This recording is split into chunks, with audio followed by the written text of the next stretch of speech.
Alright, hello everybody. Alright, let's make sure chat's working. Let me make sure that my audio is good. I'm gonna have to turn off my model for a minute to make sure audio is good. Boop.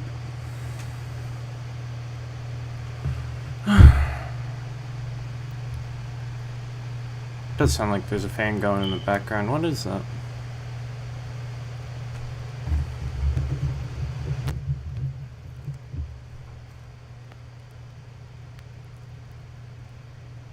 Alright, is that better?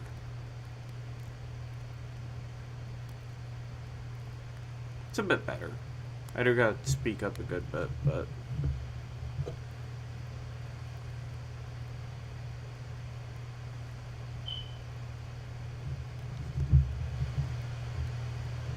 there's a nice happy medium between... sounds like a fan going, and I think that'll be about good. Alright, so I just gotta be careful about my audio. But ultimately it'll be fine.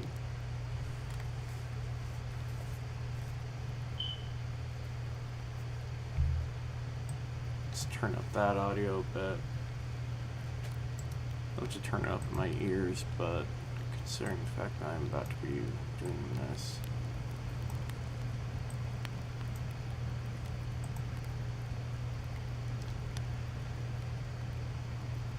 Alright, let's see. Is that better? Apologies for the scuff, by the way. I'm just making sure everything works good.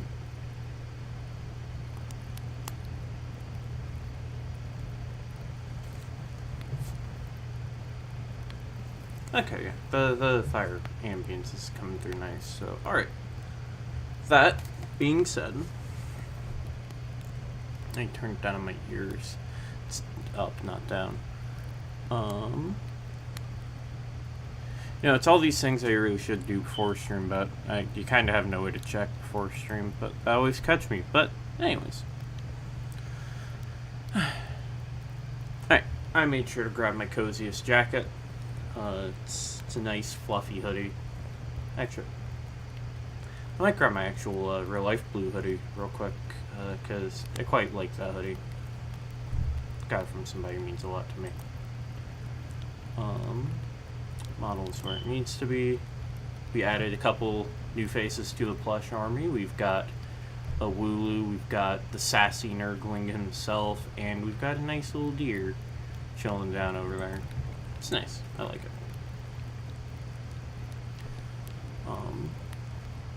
Oh, I should probably also, while I'm thinking about this, let me just tab over here real quick, not to break the illusion. Studio mode. Where is it? Participants? No, what I'm looking for.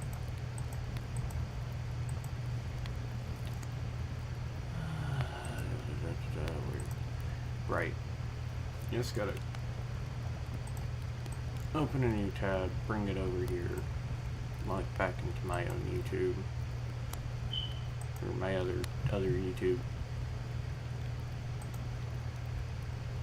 Now that we can do that, we can bring it up over here.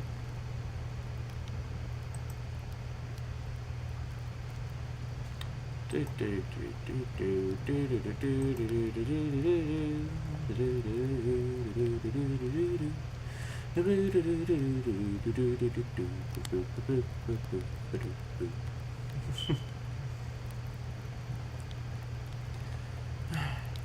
was a good time. I got to hang out with some friends, played some Borderlands 2. Admittedly, that VOD's pretty scuffed. I didn't do my audio checking, and I'm still not sure what really went wrong with it, if I'm being honest. Honestly, I should probably rename that one The Audio's Dead. We just list off what we did in the title, but I'll do that later.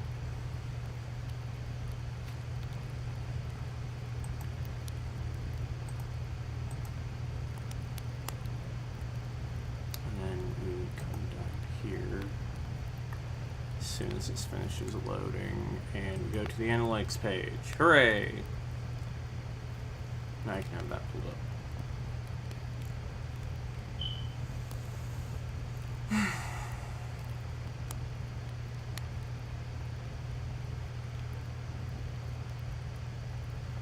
Yeah. To anyone here, I truly hope that you're having a good day today, and I hope that you enjoy the book. Speaking of, we should probably get to reading it. It's a good few minutes into the stream already. So last time, if you weren't here for the last video, we got through chapter 3, which puts us at Treason the Infinite, one of the two main characters of the book going forward, had just finished stealing something from the Eldar, namely the Eldar Exodites, basically Amish space elves, for as much an oxymoron as that sounds. And when he got back home, the other main character of the book, one Orican the Diviner, he had shown up to steal something from Treason's museum. They had a big fight about it. Orican broke quite a few priceless things, and then used Treason's love of priceless things to escape and get away. Also, hi Apple, how you doing today?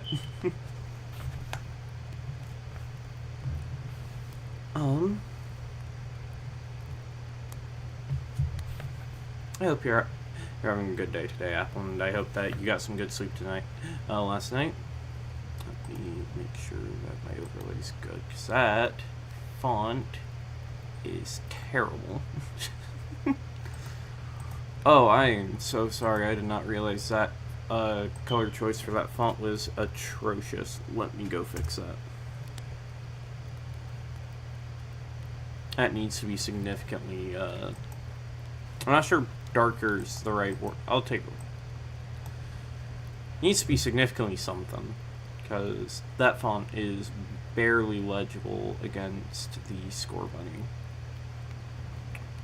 So let me take a look and see. Actually, I know what I can do. It's a pretty simple fix. We'll just move it up. There we go. So much better. Modern problems and modern solutions, as they say.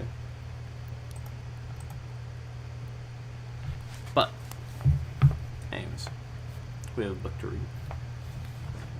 So, Chapter 4. This is a line from the War in Heaven, Act 3, Scene 2, Line 1, Nefereth. Do not mourn if I am slain. Instead, entomb me like the great pharaohs of old, not in a high ziggurat, but in a vault below flat ground covered by sand, where no questing eye shall find my bones. Raise no stele and carve no inscription save one. In this tomb rests a true son of the Necrontyr, unmarked by its corruption. Open and be damned. Somnance was famous for its galleries, sweeping reconstructions of battles, titanic heroes preserved in hard light recreations of history's greatest moments. Even before the Great Sleep, Treason had entertained visitors from nearly every dynasty with his collection of wonders. What was less known was that it also contained one of the greatest document collections in the galaxy, a rival to even the Eldari's fabled Black Library. Funny fact for you real quick. The Black Library is not just some super mythical, basically history, actual literal library in 40k lore. It's also the name of the GW publishing, book publishing arm. Every single book that we get, I think, canonically exists in the Black Library in lore, which I think is hilarious. But let me get everything pulled back up. There we go. Treason, after all, had once been a chronicler and an archivist. Though artifacts were his passion, he did not neglect the written word. It was not a project that required his close attention. He handled acquisitions, of course, for that was the most interesting part. But the rest he delegated to cryptex scribes who cataloged, cross-referenced, and digitized each work. Trazen hoped that in another 10 millennia, when the Necron legions were destined to awaken, all of their literature, history, and disclosures... What was that? I just saw a giant flash of light. That was weird.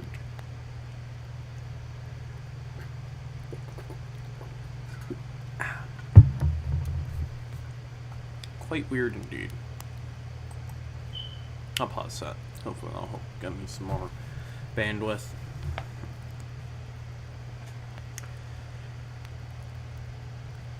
All of their...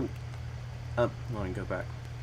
Trazen hoped that in another 10,000 millennia, when the Necron legions were destined to awaken, all their literature, history, and discourses would be accessible. An automatic copy sent to the library of each tomb world, a great work for the benefit of all. Trazen liked great works. Indeed, he had been awake for far longer than even the handful of his early risen kin, and had learned quickly that the lofty pursuits were an essential component to immortality. The Necron overlord's greatest enemy was not the savage orcs, the grasping humans, or the cunning Eldari. Boredom was the greatest foe, one that must be continuously battled lest madness or despondency set in. So he had his gallery, and his holographic archive, ready to gift once his kin arose. And besides, if all of the tomb worlds had their own archives, no researchers would come to muck about in his. Nobody touching his precious manuscripts or asking obnoxious questions. Trazen was not feeling charitable as he stalked down into the depths of somnolence. Past his restoration rooms and extensive wine cellar, he approached the carved wooden doors of the library, warm and inviting, and threw them open with a shove that stressed the hinges. His fury, though terrible, was always brief. Trazen did not burn hot for long. His anger was cold and dry like the desert night. A focused, lasting anger, both practical and useful. Shelves reached to the ceiling, rotating cradles like the side wheels of great river barges held arcane tomes and scrolls. Cryptex paused in their copying, stunned. "I require assistance," he said, then solitude. "Of course, my lord," said the chief librarian. "Is this about the proposed expansion?" "The what?" The cryptech bowed, obsequious. "The stacks are full, my lord. We are over capacity. I have humbly suggested that we expand the collection into the space currently occupied by the wine cellars." "But then, where would I put my wine, librarian?" You do not drink wine, my lord." "Of course I don't," Trazen snapped.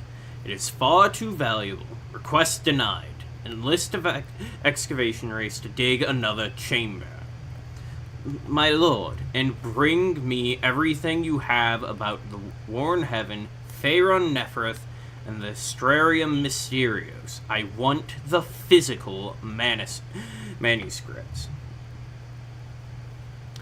"Quite an eclectic subject, Lord Archivist." He called up a Phosglyph panel and ran a text scribe. "In addition to the larger works, there are many small references in various mediums that need special handling and transport. There are sheet gold scrolls, foundation steel, platinum salve tablets, everything," Trazen said in a tone that did not brook dissent. "Bring it all, and then go away.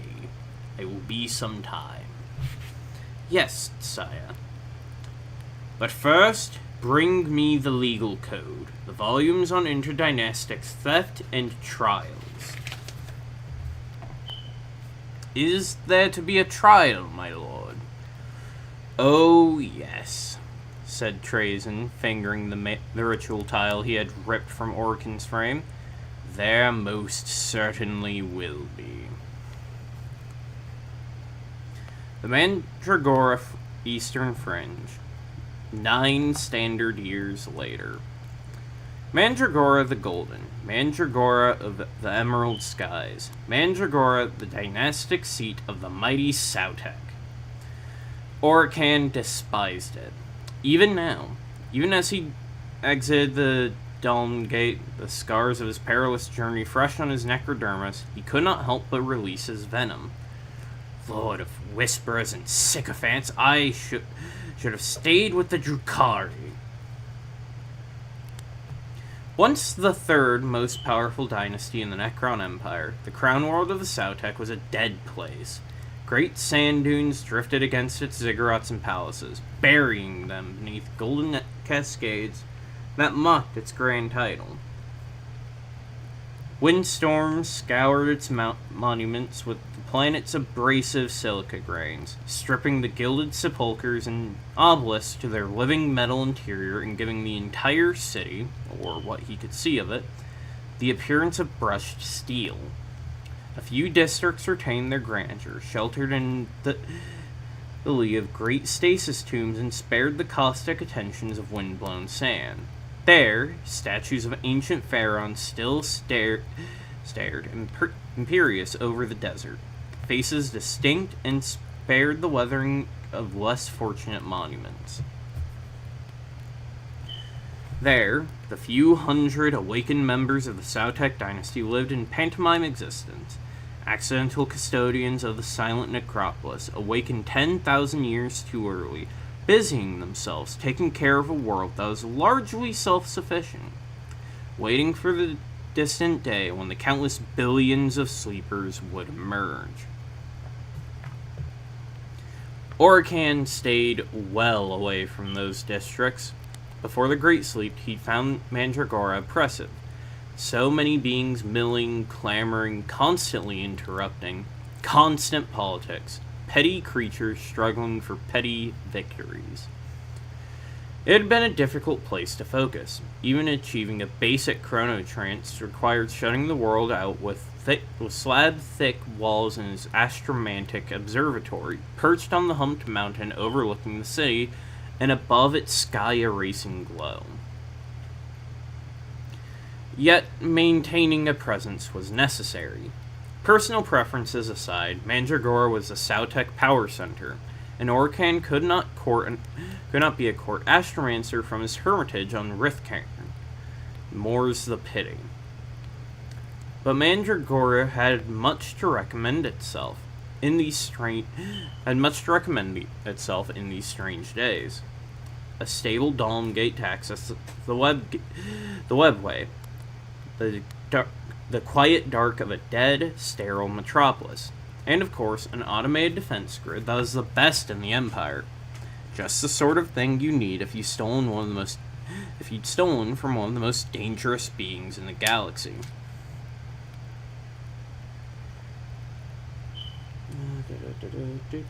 Sorry, just dosing some insulin real quick. Blood sugar's been high all day. It happens that way sometimes.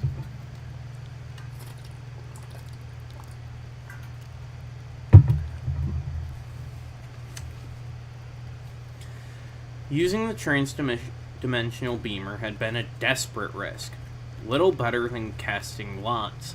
He'd adjusted the translocation pass to his own specifications, of course.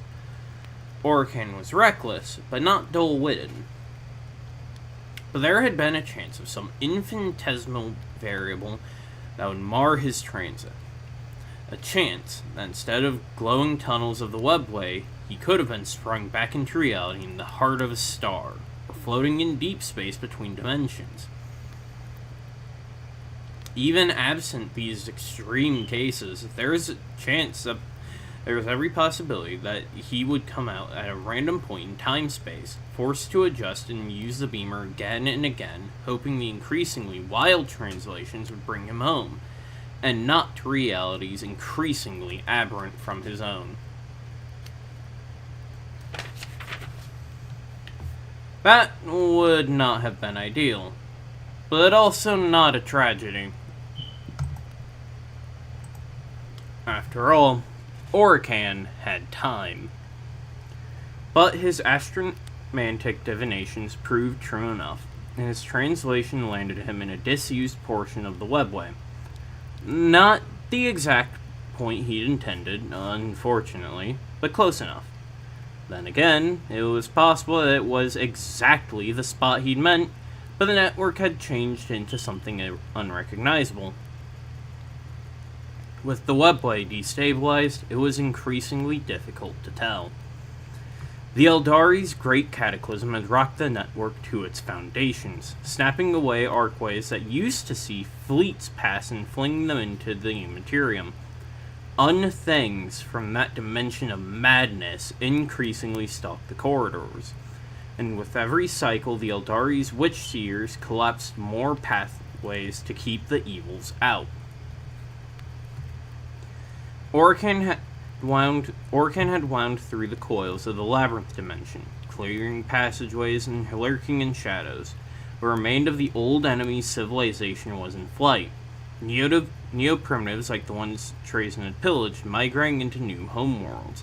Vicious raiders hunting their own, all societal bonds broken. Refugees, eyes hollow with fear, hurtling helter-skelter through the halls without regard for where they were heading. After all, Orican did not blame them. After all, what the young Grace birthed had shaken him so badly he'd needed a century of meditation to recover, and he'd merely glimpsed it via astral precognition. The Eldari's time on the stage was ending in an era of lamentation and horror. "Fair comeuppance," he said, upon witnessing his first group of refugees, "for what your decadence has unleashed upon the galaxy." Slithering between the chaos and doubling back and hiding turned a 1-month transit from Solomnus to Mandragora into a 9-year odyssey. 3 cycles alone had been spent burning his way through a winding corridor infested with carnivorous fungoid blooms. His carapace bore new scars, talismans of an unfortunate encounter with Drukhari incubi, and his power plant needed a refurbishment. But mostly, he required time for meditation and study. Now atop the Astromancer's tower, he watched the stars, sensing gravity's pull on the trains of planets, its infinite algebraic possibility influencing even the smallest events in the galaxy. Oh no, that doesn't bode well. What? Apple, what do you mean you woke up and chose violence?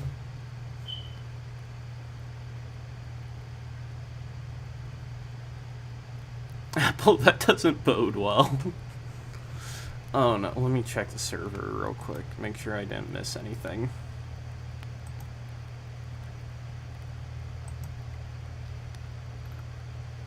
Okay, nothing in there.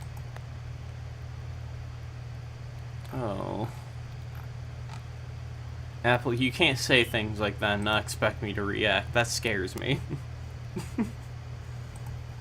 Also, I should probably, while I'm thinking about it, unmirror it, so that way then it's all in the correct direction. Nothing you haven't seen it before, and no worries, I won't share anything. Alright. Also, I'm glad you're in decently good spirits this morning. I'm glad to hear it. Where was I? Ah, there I was. Now, atop his Astromancer's tower, he watched the stars, sensing galaxies pull on the transit of planets, its infinite algebraic possibility influencing even the smallest events in the galaxy. The astromancers of old, stupid and superstitious as they had been, had guessed at this connection, but their pathetic spirituality had little to do with scientific precision or can now use to chart the pull of gravity and flow of particles, the bending of space-time around, sucking black holes, the chain of bizarre causality that could turn breath on one continent into a typhoon on another. Oh, I need to be serious time in less than 2 hours, but I'll stop. Yeah, you're good, Apple. Don't worry. Oh, also, the audio does sound good, right? I checked it, it didn't sound terrible to my ears, but I also have terrible hearing. So I'd just like to make sure. Also, I feel like I need to find a spot to put an apple in here. I already need to commission somebody to make an apple plush. I might have to do that. Of course, I also need to... I have a lot of things to do to make this be properly how I want, but I can worry about that later. Yes, Apple, how does the audio sound? I know it's a ceiling bird cheap, but aside from that, you're fine. Yeah, that's because the smoke alarm got set off in the house the other night by me. And we don't have a D-volt battery to chuck in it. Or a D-cell battery. So yeah, that's been going for a bit. Yeah, it's been driving me mad. But I'll be fine. Unfortunately, there's not really any good way to deal with it because of the way that those things work. It's like that specific type of noise that just cuts through everything, be it other noise, doors, screaming into your pillow at night. But it'll be fun.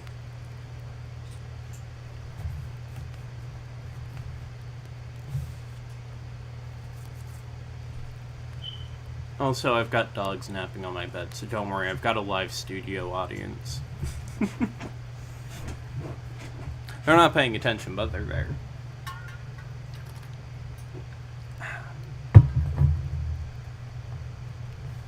I'll tell the dogs that you say hi, by the way. I'll tell them that when they wake up. But, continuing on. Those lines of power, light, energy, and time tended to snare around certain objects. Like the one that floated, slowly turning, at the center of the observation deck, jade shadows underlit it from the suspensor field underneath. And phosglyph equations and grids, written on the very air, surrounded it in a cloud. Lines traced from each theorem to the multi-sided surface of the Astrarium Mysterios. Autonomic calculators measured and remeasured each face, edge, and vertex. There were 8, 12, and 6, respectively. A perfect octahedron. Which is puzzling, he said aloud to the Mysterios. Because according to my grammatic banks, you were a pyramid when I left Solnus. Oh yeah, it was a period, wasn't it? Pyramid. It was a pyramid, not a period. He tried to review his mnemonic data and pinpoint the exact moment of this transmutation, but it was useless. The mere geometry of the webway, especially since the cataclysm, fouled his recall systems into a dreamlike blur. You have undergone a transmutation. No surprise, as that is your function. But when exactly did you change? He asked rhetorically. It was sometimes easier to think aloud, split his consciousness into a portion that simulated questions and a portion that searched for possible answers. What was the catalyst for this mutation? What was the method? Spectromantic analysis indicated a device composed of solid living metal, same substance that made up the tower, his staff, Orkan's own necrodermis. But there are also trace amounts of mercury, an unknown crystal buried into its heart. Strange. Not standard components in Necron technology. Little wonder that Trazen, blind to the metaphysical and lacking imagination, labeled it forgery. Even those initiated into cryptech mysteries, if they lacked sufficient study and insight, would have thought the same. Orkan had possessed the Mysterious for a decade, and he still could not ken the basics of its operations. Perhaps it was time-dependent, gradually opening as the eons ground on, ensuring that shorter-lived races would never access its secrets.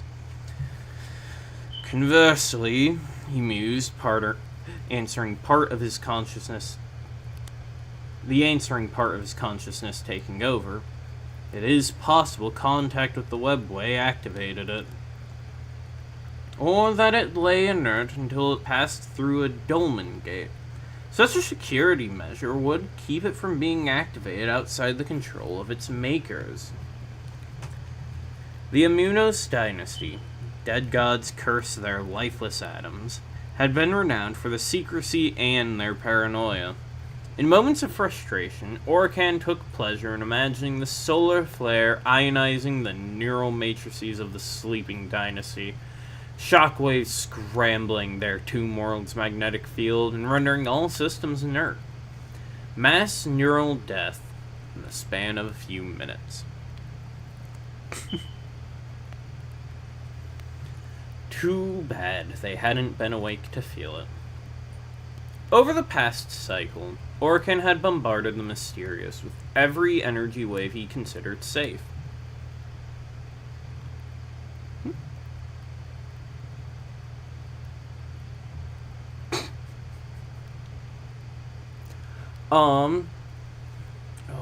What game should you play? You could play Grand Blue. Oh, I need to play more Grand Blue soon. Oh, Sunday I'm probably going to be doing TF2. I could probably squeeze Grand Blue into Monday. Yeah, I could fit that in. That'd be fun.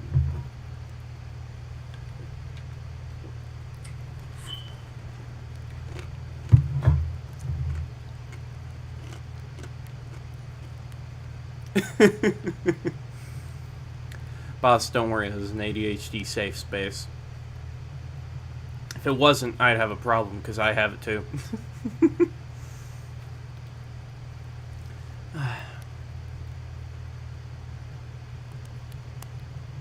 Yeah, I should do a fighting game on Monday.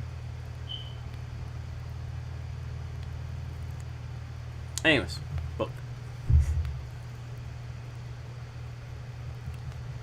Over the past cycle, Orkan had bombarded the Mysterious with every energy wave he considered safe, spoken to it in hex decrypt, and even tried contacting any hidden consciousness through the neural transference.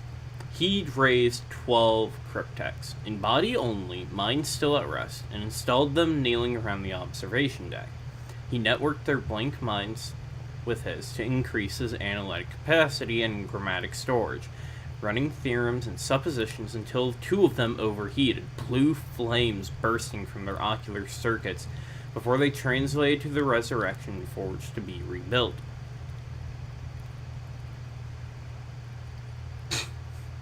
I hope you enjoy, Apple. Also, speaking of conjuring, we're conjuring space magic. Look, can we really call it space magic if it's technically technology? He'd called scarabs to clean up the ash piles when he noticed that one did not follow the swarm, one with a red jeweled backplate. What? He said, resisting the urge to crush it beneath his foot. The little drone knelt in a servile bow, shaking slightly in his presence. Its carapace scissored open to reveal a message orbiculum. It's a fun word, orbiculum. The chrysoprase projection juddered and flickered for a moment, resolving into the one being Orcan did not want to see. Master Orcan, seer of the Sautek, and the one called Diviner, said the tall being, staring into his eye. Oh, it's a she. Staring into his eyes as if she were standing in the room. I am Executioner Phyllis of the Triarch Praetorians, Herald of the Awakened Council. By order of the Council, you are to present yourself on Bykira with immediate haste to face accusations brought on by Trazen, Overlord of Solemnus, and the Archivist of the Bastard. Orcan muttered. Squealed to the Council, did you? Relating to alleged acts on Solemnus. The Scarab is slave to your neural signature and will alert the Council if it detects non-compliant travel. Failure to present yourself in original body, not a surrogate, will be punished by the cancellation of your resurrection protocols. Glory to the Infinite Empire. The image winked out, and Orcan swore, for he was going on trial. Is he coming? The speaker, Lord Nemesis Zuberkar, rested his hyperphase sword tip down on the floor of the dais. With a hard twist, he sent it spinning like a top, the unbalanced energy blade making it sound like a faulty turbofan as it rotated into place. Each time he caught the hilt just before it lost momentum and fell. Catch. Catch. A summons from the Awakened Council carries the full force of law, said Trazen. Orcan will come.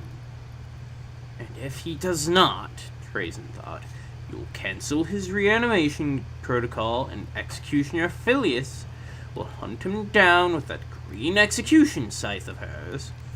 Which was clearly the result she hoped for. She had been sharpening the great half-moon blade since they had convened, running a molecular smoother over the orbit of the power field, aligning the particles along the wicked edge. Nothing more dangerous than a bored killer. Do you agree? Zuberkar asked the Ferarch to his left. I do, replied Ferarch Asura. Aswaria. That's where we're going. That's Aswaria. Her voice icy, furious as usual that a mere overlord was addressing her as an equal. I concur, said High Metallurgist Quelka, leaning forward from the platform's third throne. This body holds authority in these disputes. So says the law. Zuberkar shrugged and spun the sword. Catch. Cease that, snapped Asoria, deigning to turn her head towards the Overlord, her tile diadem and veil clattering. It's interminable. You may be a Ferarch, Zuberkar said, but you are Ferarch of the Rytak. I owe you no obedience. The two locked oculars. Trazen had little doubt they were trading insults through interstitial transfer. Please, my comrades, Quelka said. On this dais, we are equals. It is the keystone of our great peace. Our body holds the Empire together. We owe allegiance not to each other, but to the oaths we have taken. The rivals broke eye contact, and, as one, looked at the cryptek. Not that you need reminding, he said, shrinking back into his chair. Trazen swallowed a smile. Quelka was right, of course. Not that it would help his cause. Even before biotransference, Necron Tier society had been conservative and hierarchical, and those instincts held sway even in these strange times. After the War in Heaven, when the Catan Star Gods fought the Old Ones, with the Necrons as their imprisoned metal army, the Necrons had seen their chance to avenge the deception of biotransference. Rising up, they slew their erstwhile gods, shattering them into pieces and sealing the shards, each still powerful enough to level cities in huge tesseract labyrinths. Yet, in destroying the old ones in the Divine Catan, even the implacable Necrons had overtaxed themselves. It was clear the Eldari were a rising race, and would shape the galaxy's next great epoch. But the Metal Dynasties knew that no era lasts forever, and they had the advantage of deathless sleep. Already, Orican had foreseen the fall of the Eldari and the rise of mankind, all of Necron kind, sleeping 60 million years in stasis. The galaxy was a wild place, though, and even the genius of the Cryptex had its limit. Occasional faulty awakenings occurred, perhaps only affecting one sarcophagus, or at other times, the tomb of a whole phalanx.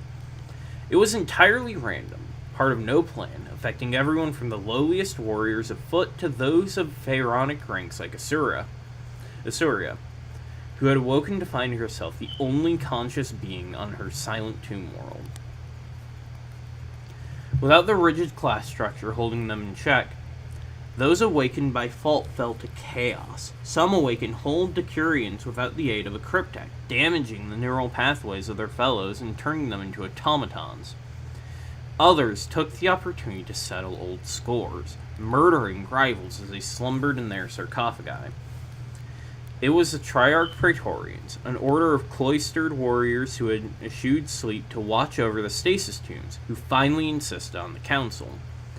And they had given it Phileas as their executioner, and, treason suspected, their spy.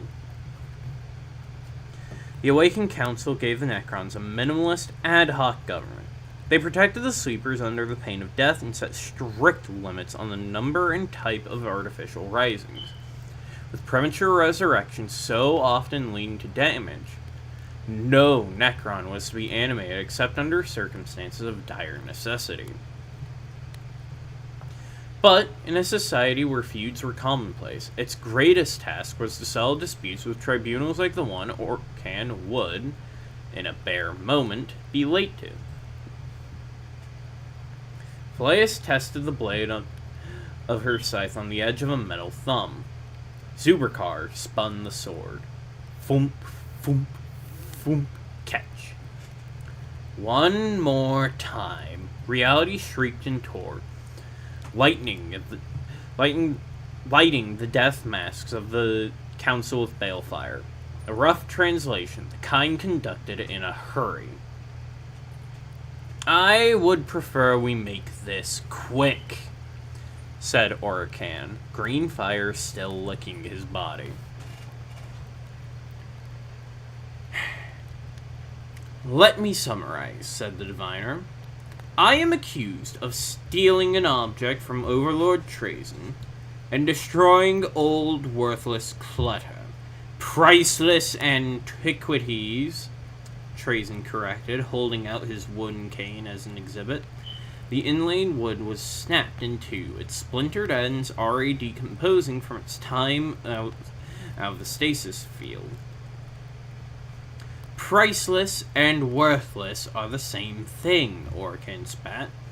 And I remember a time when you were all too eager to give up that hobblestick. But if you must, drop a list and we shall discuss restitution. The relative worth of these objects, said Quelka, curbing Trazen's response, is not for you to decide, Orican. If you admit to this theft and vandalism of the tomb world, it is a serious offense. The law prescribes banishment or death. The law created by this body, Orican snapped, a body whose authority in this matter I do not recognize. Trazen smiled. Same old Orican, hostile to any authority, no matter how powerful. You would fist fight this. Oh, hello. That's what that light was. It's that. Okay. I was wondering what's throwing me off. He would fist fight the sun if he thought it was telling him what to do. That's why Trajan had pursued this course. The diviner would build his own mausoleum, block by block. And why is that? Inquired Assyria. We have held these tribunals without challenge for centuries. Perhaps, said Orican, but not with me. It is not a fair process. High Metallurgist Quelka, do you recall our dispute as young adepts? A long time ago, my colleague, he faltered. The stars have wheeled quite a bit since then. Assyria, Orican snapped, already ignoring the High Metallurgist. My lovely Farak, I still believe you owe me a debt for divinatory services. A substantial, uncollected debt. After all, who else would have predicted where your brother the Pharaon and his 7 heirs would be on that unfortunate day? Assyria stiffened.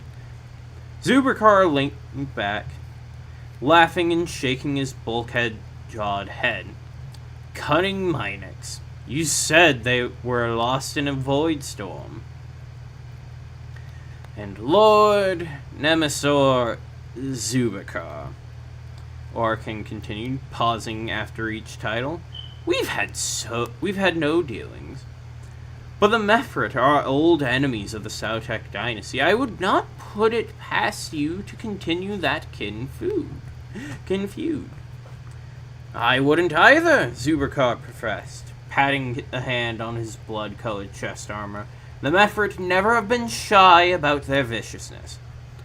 Come to your point, Trajan rumbled darkly, then quieted as the executioner Phyllis turned to him and put a finger to her lipless mouth. In summation, Orican continued, no judgment you hand down will be free from the perception of bias.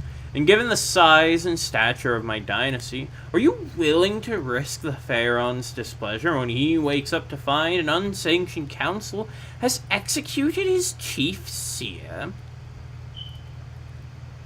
Silence. The 3 figures statue still on their onyx thrones, symbol of power that felt shakier than they had a moment before. He would, no doubt, unleash the Stormlord, or can let that hang, and then turn that to Quelka. High Metallurgist, have you not campaigned with Lord Amotech on Calliope, did you not? Perhaps you would enlighten your fellow, what do you call yourselves? Ah, yes, council members, about what happens when the Stormlord goes forth on his panoply of war. Again, silence. All knew what happened to the Kuvu dynasty at Calliope. Even now, 60 million years and several celestial wars later, gone like the Kuvu was a regular idiom in Necrontyr speech. Back when their kind still ate, it was one that was said after clearing an entire plate. It would, began Quelka. It would be prudent to remove the appearance of bias. Perhaps we should suspend proceedings, said Assyria. Only until a suitable representative of the Sautek has arisen to oversee the proceedings on behalf of the dynasty. It is what they would do for us, added Zubikar, aware that the transcription scribes would record his words, but not his disbelieving tone. Will that serve you, Trajan of Nihilach? It damn well won't, Trajan shouted, dialing back his venom when Felix put his hand. It damn won't, he repeated, until a Sautek representative awakens? It has not been scheduled for another 10 millennia, and this jackal's son, the defendant, can control stasis crypts on Mandragora. The Pharaon will awaken when he wills it. As the accusatory, I cannot accept this. Have you a solution, then? Orican asked. If this body is not willing to continue, What else is there to do but to suspend it and issue a continuance? Trazen paused, reviewing the volumes of Necron law he'd encoded into his last decade of study. He watched Orican smile, the diviner clearly misinterpreting his hesitation as a loss for words. Keep smiling, reactor leak, he thought. If this tribunal cannot hear the case, he said, as accusatory, I assert my right to a mediator. Oh, what? A mediator, repeated Quelka. Yes, indeed, that is the proper procedure. It is? Zubakar narrowed his oculars. When the council formed, Trazen explained, you all voted that the legal codes of old held sway in all instances not covered by the new codes. And I assert my ancient rights to a mediator of the Overlord rank or above, one that has no ties to the Sautek or Nihilak dynasties. Council members looked at Quelka. It is proper, and it could be done. Where to find a mediator, said Asoria. Forgive me for interjecting, Farark. This is a council world, one with dynastic representatives entombed below, and I'm sure the High Metallurgist could call upon his skills to raise one in safety, provided we come to an agreement on whom to elect. Trazen cast a glance at Orican, scrying his demeanor. Though the Seer's death mask remained impressive, Trazen received a glyph message via interstitial link. Bastard. The selection process took 2 standard years of bickering, politicking, and the occasional threat of violence. It was, in other words, a standard Necron court case. This was no accident that all dispute resolutions were, by highly practical tradition, observed by an armed executioner. More than a few cases in the ancient records ended with the phrase, case dismissed after accusatory's dismemberment. But finally, the council made their decision. It has been 60 million years, said Overlord Voksh, his orange oculars blinking with the haze of tomb sleep. He would remember soon that he no longer needed to blink. Indeed, Overlord, said Quelka, standing over the stasis sarcophagus, which was propped up at an angle, its occupant still within. It would be best not to move your body over much, my lord. We have primarily awoken your neural matrices and your voice actuators. This will assist in your re-entombment procedure afterwards. Why? We need you to adjudicate a case, my lord, the High Metallurgist explained. After all, you were chosen to be the Charnovac representative here, were you not? I have encoded the particulars of the accusatory's writ. Do you see them? Yes, the Overlord hissed, one slow hand gripping the narrow steel beard that jutted from his chin and rubbed it between 2 fingers. Proceed. Trazen stood before the onyx dais, preparing his case. It was not exactly how he expected this to play out. But then again, trying to case a mere 12 years after an offense was almost scandalously vast by Necron standards. The sort of frontier justice portrayed in theatrical dramas, not how things actually happen in reality. Trazen activated an orbiculum, casting a projection of the Astrarium Mysterios in the center of the chamber. It rotated in space, semi-translucent, surrounded by ocular captures of Orican,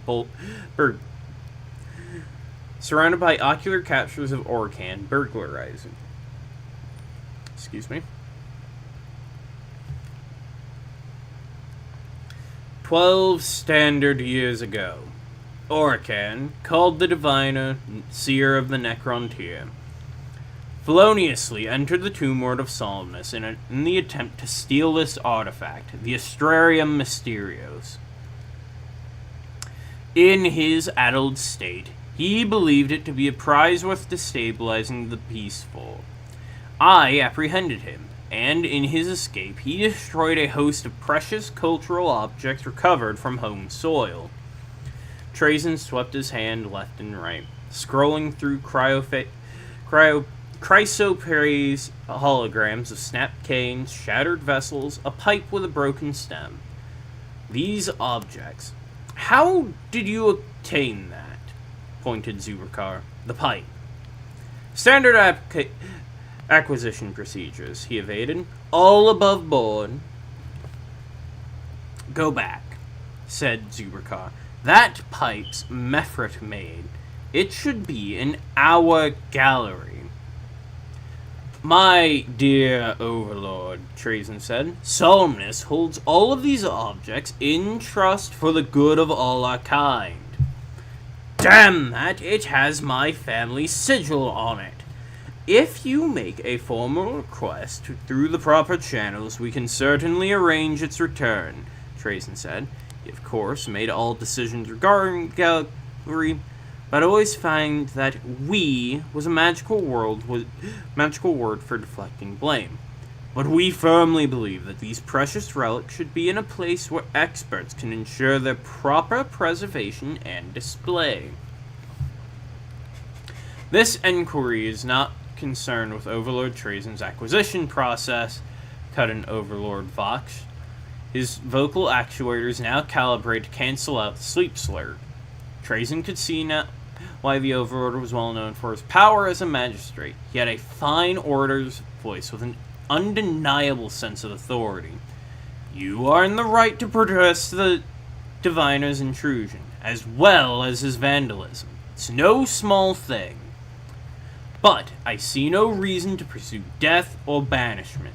Restitution can be made through the re-engramming of several thousand Sautek warriors and their transfer to your command, or the surrender of planetary ties. Indeed, that may be too radical considering your dubious ownership. Given that, why have you escalated this petty dispute so high? This, Trazen reconjured the projection, settling it on the puzzle box. This is the Astrarium Mysterios, the object of Orikan's desire. A puzzle box? Asked Vox.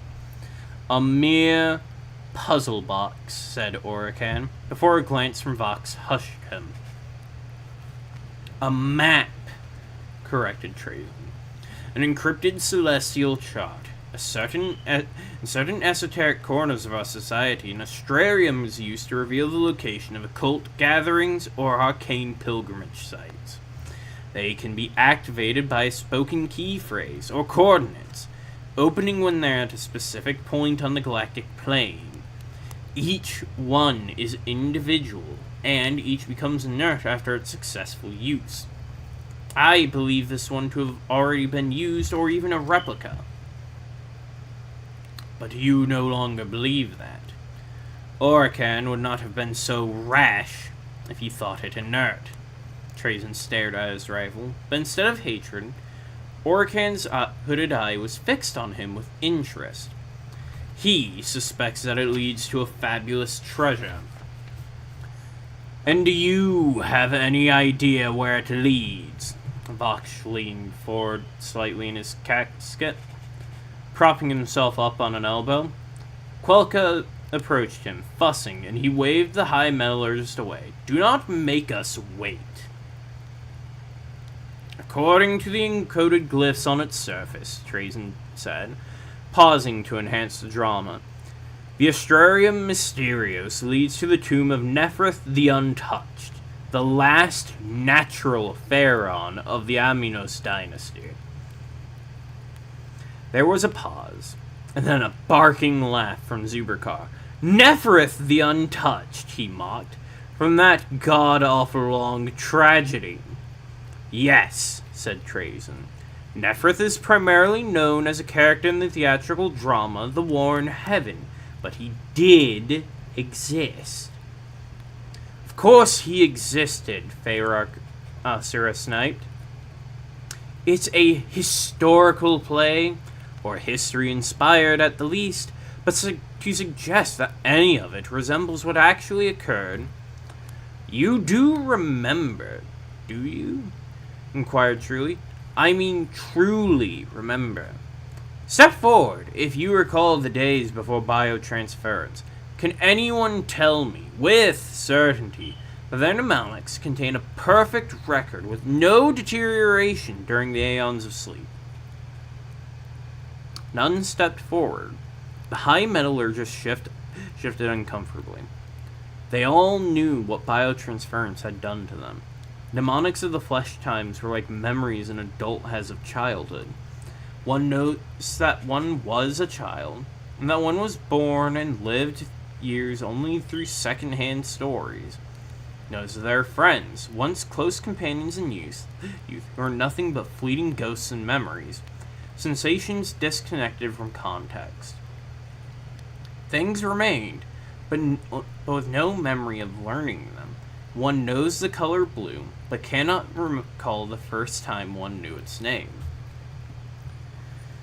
Indeed, it was the purpose of those mawkish stage dramas to reinforce Necron history, lest they forget. It was even the reason why oafs like Zuberkar knew the characters and plots inside out despite hating their length. They had, to be clear, grown punishing long. Now that actors could memorize thousands of pages via grammatic recall, and the audience had no biological needs to interrupt their performance, the forgotten cryptech playwrights who'd contributed to the drama had gone overboard. A full performance could take well over a decade. 10 years of play. Back to back. No intermission. None of that. No popcorn to get. No food breaks. No bathroom breaks. 10 years. 10 years. Imagine if Les Mis went for 10 years. And you had no chance to go to the bathroom, go to sleep, go get food. 10 years.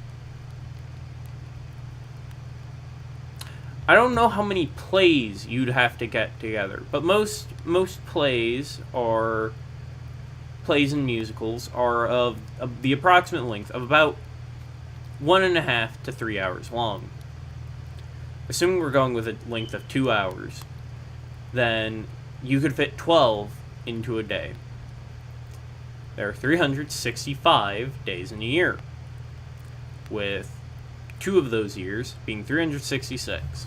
So, because I feel like I need to really set a tone for how long this play is, I'm gonna grab out my calculator. 365 times 12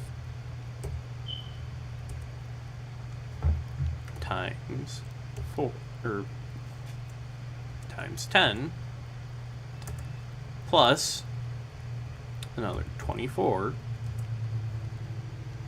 That is 43,824 plays.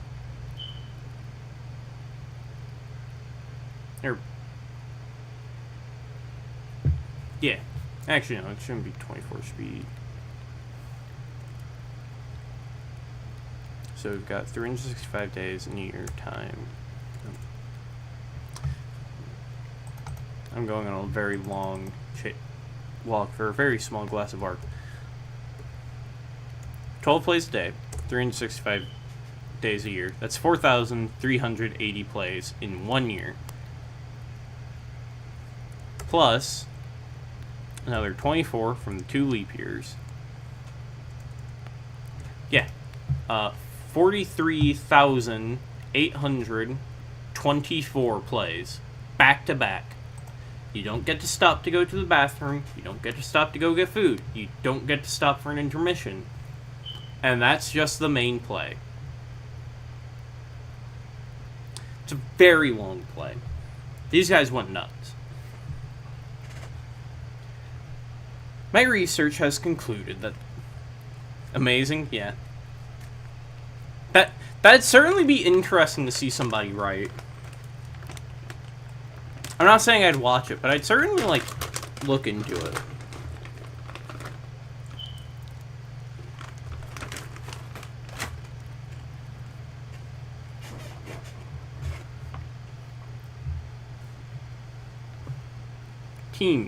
Teams of actors. Thousands of them. Anyways, not the point.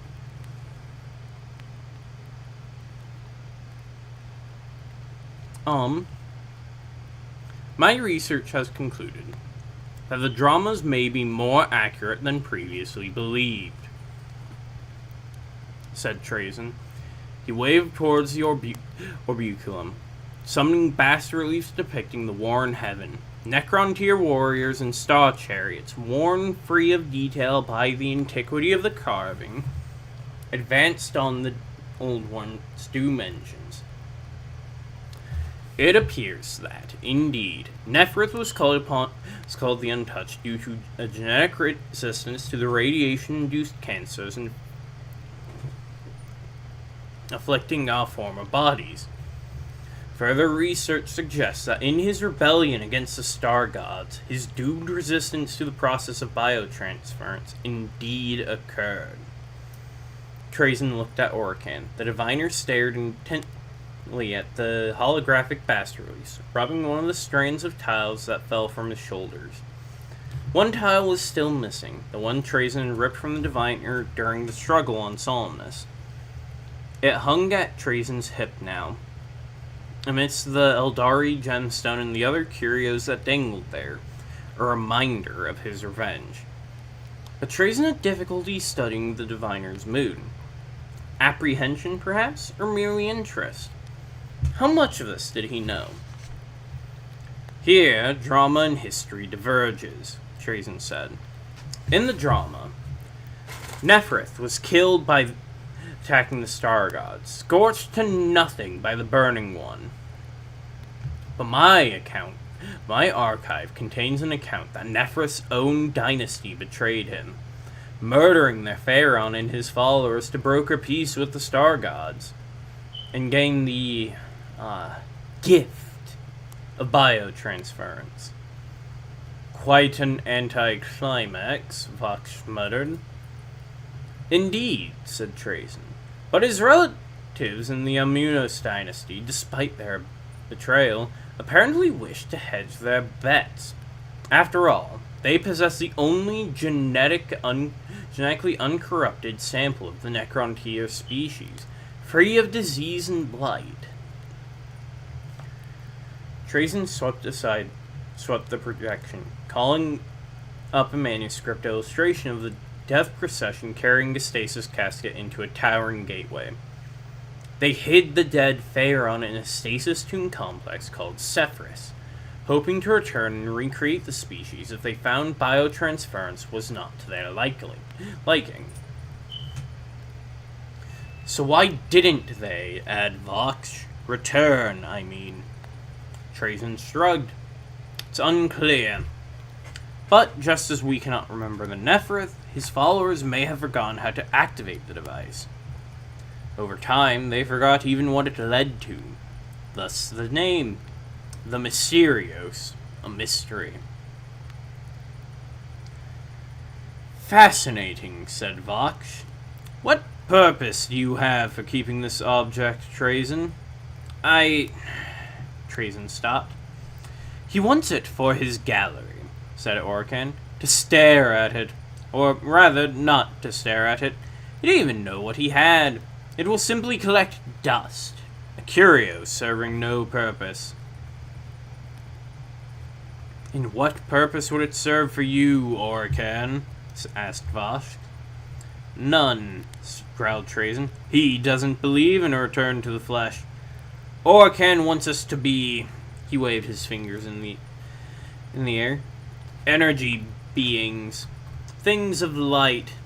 If he found Nephrith, he would likely incinerate the Pharaon to keep rival Cryptex from finding a solution that was not his. Ulterior motives, my overlord. Ulterior motives, you say, crowed Orican. Ask how he acquired it. It is not your time to speak, sand tick, snarled Trazen. Yes, quite all right, said Fox. But the question stands. How did you acquire this? Legitimately, Trazen turned off the orbiculum and packed it into his pocket dimension. If that is all... Legitimately, how? Vox pressed. It was part of an acquisition from the Immunos crown world of HOWDER. Tragic story, HOWDER. A solar flare from the local star triggered a failure cascade to its stasis systems. It is a dead world, legal under salvage. No one moved. The Immunos had been powerful, secretive and distrusted, but their absence would be a blow. The Immunos dynasty, Trazen paused, looking around the room to let the message set in, will not come to claim it. The council and the executioner stood, stunned at the dire pronouncement. Fox murmured at the back of his throat. That appears to be all legal under salvage. Ah, goaded Orican.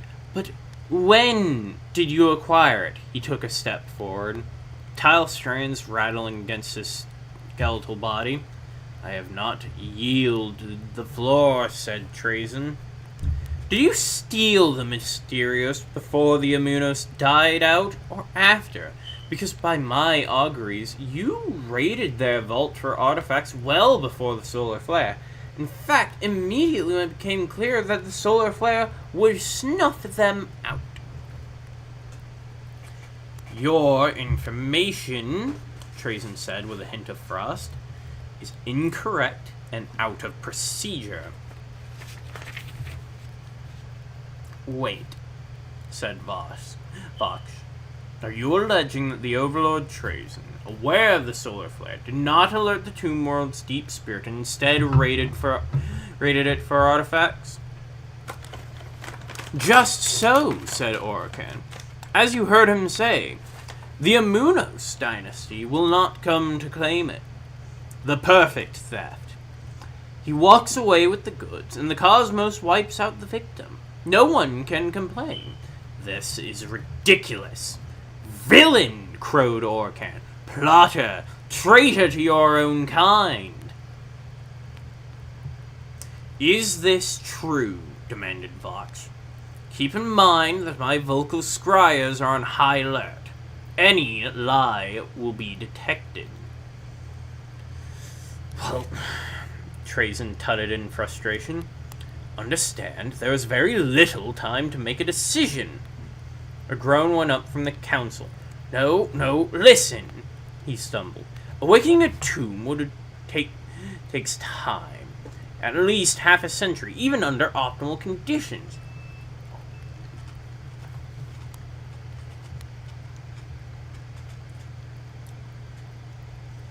To save even the higher orders would have taken more time than was available. So I focused on salvaging what I could from the material culture. Murderer, snarled Faragusera. It is you who should be on trial, Trazen, not I, sang the diviner. I foresaw your treachery, and... Wait. Trazen motioned for quiet. You foresaw it? Of course I foresaw the horror of biotransference.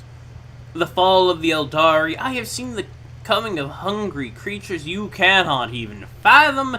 And if you saw the solar flare, asked Trazen, why did you not stop it? Did you hope to sweep in afterward and take the Astrarium without resistance? Orican stared frozen. His mouth worked, giving a metallic clunk, clunk, clunk.